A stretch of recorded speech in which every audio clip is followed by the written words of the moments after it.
كان يا ما كان في قرية صغيرة، ومنذ زمن طويل كان هنالك رجلا ثريا جدا يعيش في تلك المدينة. وكان الرجل الثري لديه كل شيء، فقد حقق الرجل الغني العديد من الإنجازات الكبيرة، وحقق العديد من النجاحات في حياته. كان الفضل في ذلك يعود إلى والده، فقد أخبره والده ب4 أشياء كان يتبعها بانتظام، وكان يتبع نصائح والده، وبسبب تلك النصائح كانت حياته سعيدة للغاية، وكان ناجحا في كل مجال من مجالات العمل والحياة، واستمر على هذه الممارسة لعدة سنوات. مرت الحياة كثيرا على هذا النحو، والآن بعد أن أصبح الرجل الثري كبيرا في السن، بدأ يشعر بأن وفاته قريبة جدا، ويمكنه أن يموت في أي وقت. وكان يعلم أن ابنه كان ساذجا جدا وبريئا للغاية، ولم يكن لديه فهم دنيوي جيد. بعد أيام نادى ابنه وقال له: يا بني، لقد تعلمت 4 أشياء من والدي، وقمت بتطبيق هذه الأشياء في حياتي. بسبب متابعتي لهم اليوم أنا ناجح جدا في حياتي، وأقضي حياتي بسعادة بسبب تلك النصائح. اليوم أنا سعيد وراضي وغني جدا، ولم أمرض أبدا، ولم يكن لدي أي نقص في المال، ويمكنك أن ترى أني أغنى رجل في هذه المدينة، كما أنني راض بكل ما أملكه اليوم. ولكن أريدك أن تذهب أبعد مني، تكسب المزيد من الاسم، تكسب المزيد من المال. دع الناس يعرفون عنك، يتعرفون عليك، لأن وقتنا كان مختلفا، ووقتك القادم شيء آخر. دعا الرجل الغني ابنه للتقرب إليه وقال له: يا بني، اليوم سأخبرك ب4 أشياء مهمة في الحياة قالها لي والدي، ولهذا السبب أنا ناجح اليوم. إذا أخذت كل هذه الأشياء في حياتك واتبعتها بانتظام، فستصبح أنت أيضا ثريا جدا في حياتك، وسوف تقضي حياتك بسعادة بالغة. باتباع هذه الأشياء لن يكون هناك أي حزن في عائلتك، ولن تكون هناك أي مشكلة في عملك. بعد هذا أخبر الرجل الغني ابنه ب4 أشياء، فقال: أول شيء، اذهب إلى المتجر في الظل وتعال في الظل. ثاني شيء، احتفظ بسياج جلدي حول منزلك. ثالث شيء، تناول الحلويات دائما. ورابع شيء، اجعل زوجتك مقيدة دائما. بعد أن قال ذلك أصبح الأب الغني مرتاحا الآن، ويعرف أن ابنه بريء للغاية، سوف يطيع كلامه بالتأكيد، وسيجلب كل هذه الأشياء ال4 إلى حياته ويتبعها أيضا. بعد مرور 1 أشهر، وفي أحد الأيام مات الأب الغني. بعد وفاة الأب كتب الابن تلك النصائح ال4 على قطعة من الورق حتى لا ينساها، وبدأ بتنفيذ تلك النصائح في حياته. بدأ باتباع تلك الأشياء ال4 التي قالها له والده: الذهاب إلى العمل في الظل والقدوم في الظل. لقد قام بتركيب خيمة على طول الطريق من منزله إلى متجره، ولأنه كان لديه الكثير من المال ولم يكن هناك من يمنعه. كلما سأله شخص ما: لماذا فعلت هذا؟ كان يقول ببساطة ردا على ذلك: والدي طلب مني أن أفعل هذا الشيء. بعد ذلك قام الابن بتنفيذ النصيحة الثانية من حديث والده، التي تنص على القيام بسياج جلديا حول منزله. وضع الابن سياجا جلديا على جانبي منزله، ورأى ذلك الناس من حوله، أصبحوا غاضبين للغاية وتشاجروا معه، حتى أن الكثير من الناس قالوا: لماذا فعل هذا؟ لماذا أقام هذا السياج الجلدي؟ رائحة الجلد كريهة وتؤلمنا. ولكن لا يمكن لأحد أن يؤذيه لأنه كان لديه الكثير من المال، ولهذا السبب لم يتمكن أحد من معارضته لفترة طويلة، فقد اتخذ قراره وكان يضع في اعتباره أنه يطيع كلام والده من كل قلبه. والشيء الثالث الذي قاله له والده هو تحلية الطعام. بسبب ذلك أوصى زوجته بإعداد كل شيء حلو ليأكلانه كل يوم، وفي كل الأحيان كان يأكل الحلوى دائما وفي كل مكان.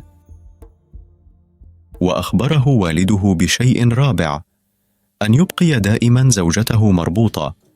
بسبب ذلك كان يبقي زوجته مربوطة بحبل كل يوم.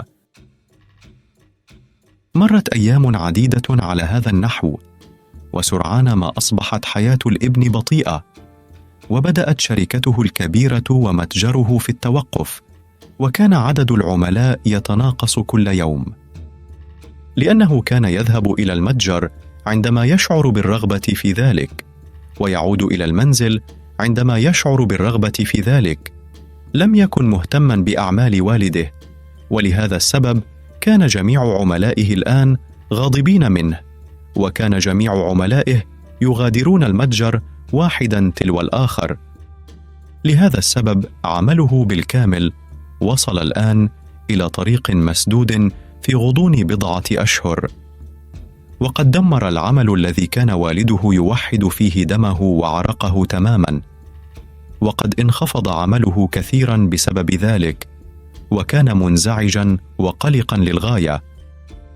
علاوة على ذلك كان قد أقام سورا جلديا حول منزله بسبب تلك الرائحة الكريهة التي انتشرت في كل مكان. غادر كل من يعيش حول ذلك المنزل واستقروا في مكان آخر. بسبب رائحة الجلد لم يعد أحد يأتي إلى منزله، حتى أصدقاؤه وأقاربه يخجلون من القدوم إلى ذلك المنزل. ولكن حتى الآن لا يستطيع الابن أن يفهم سبب حدوث كل هذا، وكان دائما يأكل الطعام الحلو الذي زاد من وزنه كثيرا. بسببه وبسبب هذه السمنة جعلت العديد من الأمراض منزلها في جسده. أطاع والده أيضا في الشيء الرابع الذي أبقى على زوجته مقيدة. بسبب ذلك غضبت زوجته منه وغادرت المنزل وعادت إلى منزل والدتها. حاول إقناع زوجته وتم اتخاذ إجراءات مختلفة، لكن زوجته لم توافق. وعلى أي حال، لماذا تريد أي امرأة البقاء مع مثل هذا الرجل الذي يحتفظ بها دون داع تم تقييدها في وقت قصير؟ دمرت حياة الابن بأكملها، ولم يكن لديه أي عمل، ولم يترك مالا ولا زوجة ولا أقارب. علاوة على ذلك لم تكن صحته الآن جيدة أيضا، مما جعله يشعر بالقلق الشديد من تدهور حالته الصحية. قلق لأنه لا يستطيع فهم كل هذا، ما يحدث ولماذا يحدث. كان قلقا للغاية بشأن كل هذه الأشياء، وكان يلعن والده في قلبه ويقول: يا أبي، لقد دمرت حياتي كلها بسبب تلك النصائح الأربعة. اليوم لقد تم انتزاع كل شيء مني، ليس لدي عمل ولا ثروة ولا ذلك القريب ولا زوجتي ولا حتى صحتي. لقد تركتني اليوم، حياتي كلها دمرت بسببك. لو لم أقبل تلك الأشياء الأربعة ولم أطبقها في حياتي لكنت سأعيش حياة سعيدة اليوم. ما الذي حصلت عليه من خلال اتباع هذه الأشياء الأربعة؟ أطعت كل كلماتك جيدا وصدقتك واتبعتك، لكنني كنت أحمقا وصدقت كلامك بشكل أعمى. بهذه الكلمات بدأ يبكي بمرارة. في أحد الأيام قرر ذلك الابن زيارة صديق والده المقرب ليفهم لماذا والده فعل به كل هذا. بعد وصوله إلى صديق والده سقط مباشرة عند قدميه وبدأ يبكي بصوت عال وبدأ يقول: لقد دمر والدي حياتي كلها، مهما كان الوضع الذي أنا فيه اليوم، كل ذلك بسبب والدي. لقد فعلت ما قاله لي، كنت دائما أطيع كل كلماته مثل الابن الصالح، قمت بجميع واجباتي وأنظر إلى ما فعله والدي بي. حتى أثناء احتضاره علمني الشيء الخطأ، واليوم يجب أن أتحمل العبء الأكبر لأنني أخذت كل كلماته في حياتي واتبعتها. وانظر ماذا حدث لي اليوم، لقد دمر حياتي كلها وما زلت لا أفهم لماذا فعل بي هذا. ثم بدأ في البكاء بصوت عالي أمام ذلك الرجل العجوز، فقال له ذلك الشيخ العجوز: اصمت أولا، أخبرني بقصتك بالكامل، ماذا حدث لك؟ لماذا تبكي بهذه الطريقة؟ ما مشكلتك؟ فقام الابن بإخراج الورقة التي كتبها بعد وفاة والده، والتي كتب فيها كل الأشياء الأربعة، ووضع القسيمة في يد العجوز.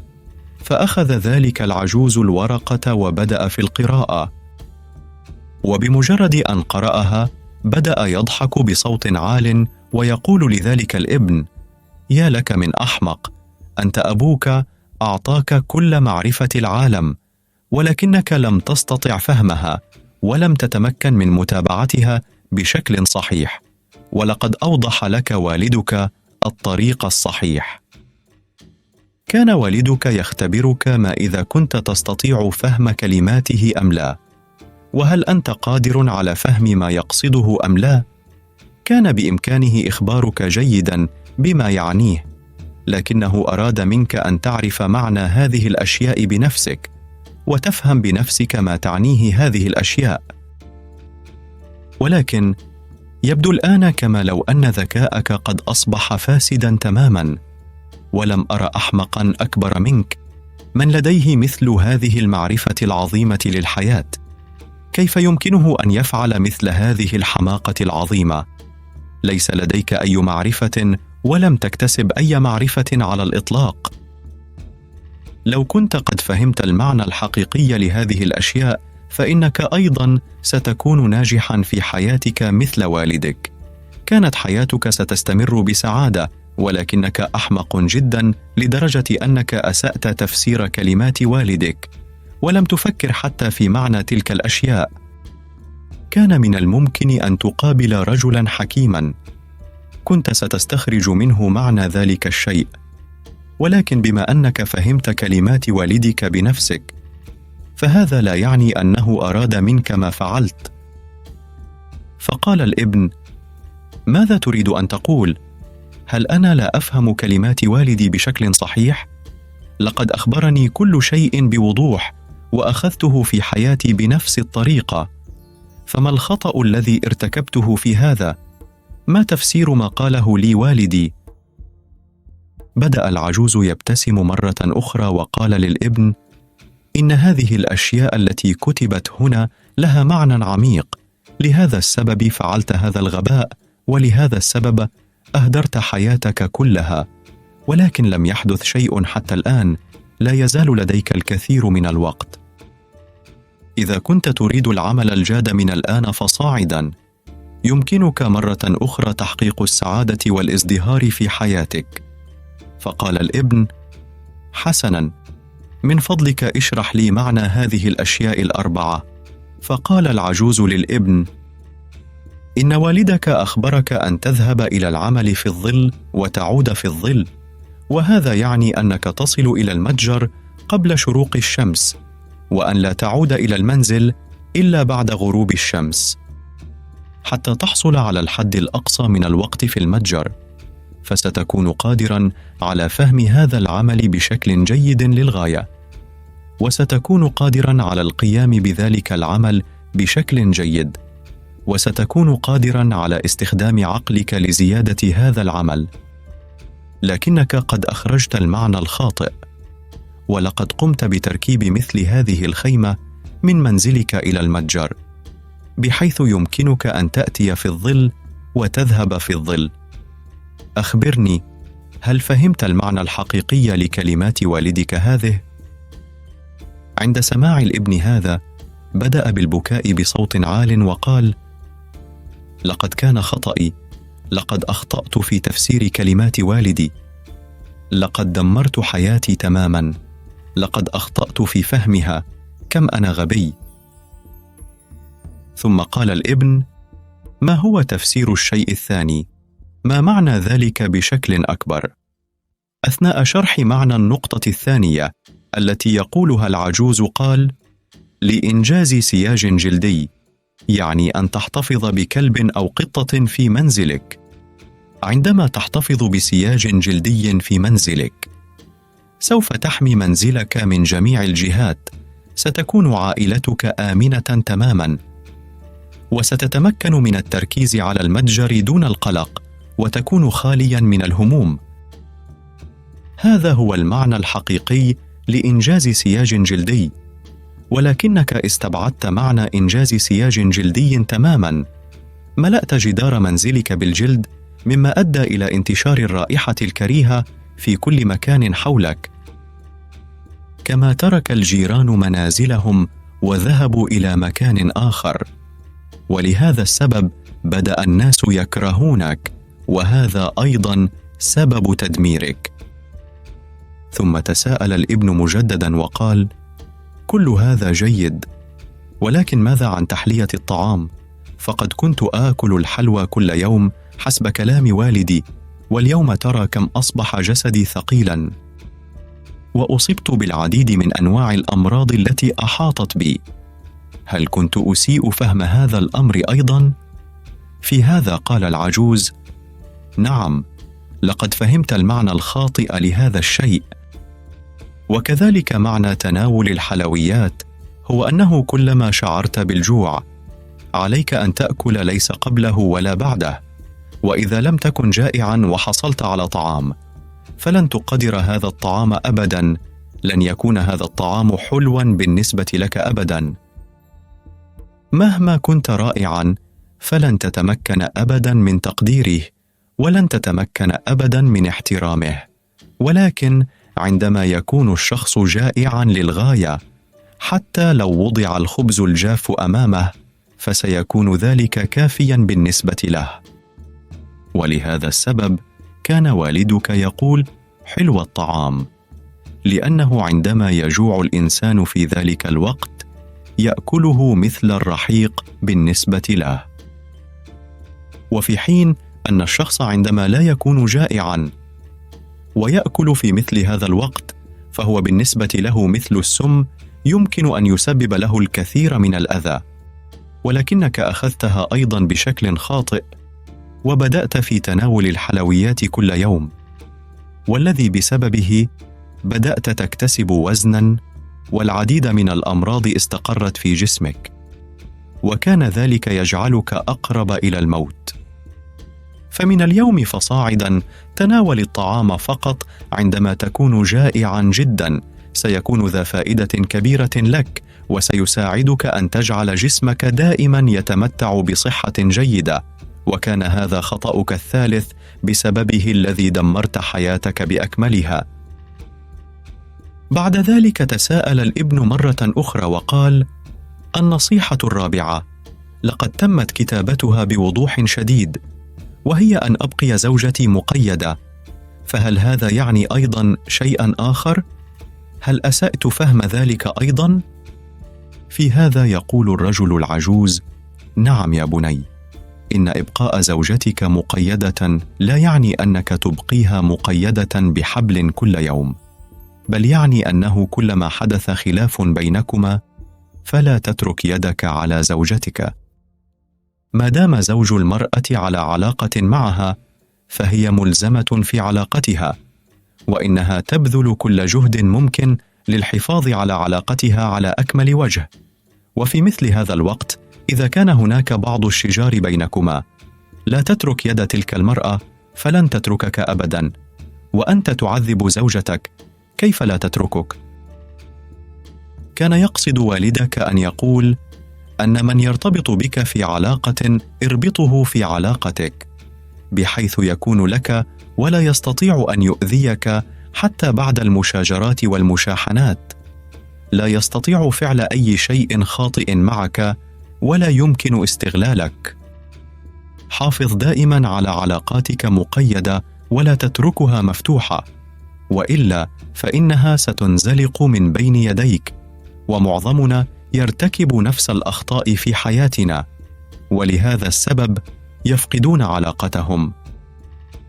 وأنت أيضا ارتكبت نفس الخطأ الذي قيدت زوجتك، فكيف يمكنها أن تسامحك؟ وهذا هو سبب تركها لك لما فعلته لزوجتك. لا تستحق المسامحة لأنك أخطأت، فاذهب واعتذر لزوجتك وأرجعها إلى المنزل. وكانت هذه الأشياء الأربعة التي حاول والدك أن يجعلك تفهمها، لكنك أسأت تفسير كل هذه الأشياء، وبسبب هذا دمرت حياتك.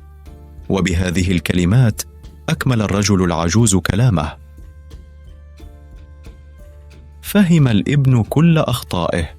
شكر ذلك العجوز الحكيم وعاد إلى منزله. سارت الأمور في حياته على ما يرام منذ ذلك الحين، وبدأت التأثيرات الإيجابية تظهر في حياته. ونجح مرة أخرى في بناء مشروعه، ونجح مرة أخرى في جلب زوجته إلى المنزل، وفي وقت قصير أصبحت حياته سعيدة. كما ترى في الحياة وفي حياتك، لا يزال لدينا متسع من الوقت إذا أردنا التغيير. يمكننا مرة أخرى الحصول على كل ما فقدناه في حياتنا. كل هذه الأشياء هي الحل لجميع مشاكل حياتنا، ويمكنك رؤيتها بأي طريقة إذا أردت ذلك لكي تكون ناجحاً. عليك أن تعمل بجد. عليك أن تغادر منزلك قبل شروق الشمس، ولا تعود دائماً إلى المنزل إلا بعد غروب الشمس. عليك أن تربط علاقاتك بطريقة لا تفسد تلك العلاقات، لا تزعجك، لا تؤذيك، لا تستغلك. تناول دائما وجبة جيدة وصحية عندما تكون جائعا، حتى تتمكن من العيش بسعادة مع أي أنفاس لديك، والحفاظ على علاقاتك إلى الأبد. بعد اتباع كل هذه الأشياء في حياتك، يمكنك الحصول على كل شيء مرة أخرى في حياتك. ما فقدته حتى الآن ربما يمكنك التقدم أكثر، ويمكنك الحصول على المزيد، وتجعل حياتك سعيدة ومزدهرة. أيها الأصدقاء، نجاحك يجلب السعادة والسلام إلى منزلك، والحياة الصحية تمنحك أفضل السعادة، كما تجعلك أسعد شخص في هذا العالم. نتمنى لك حياة أفضل يوم بعد يوم.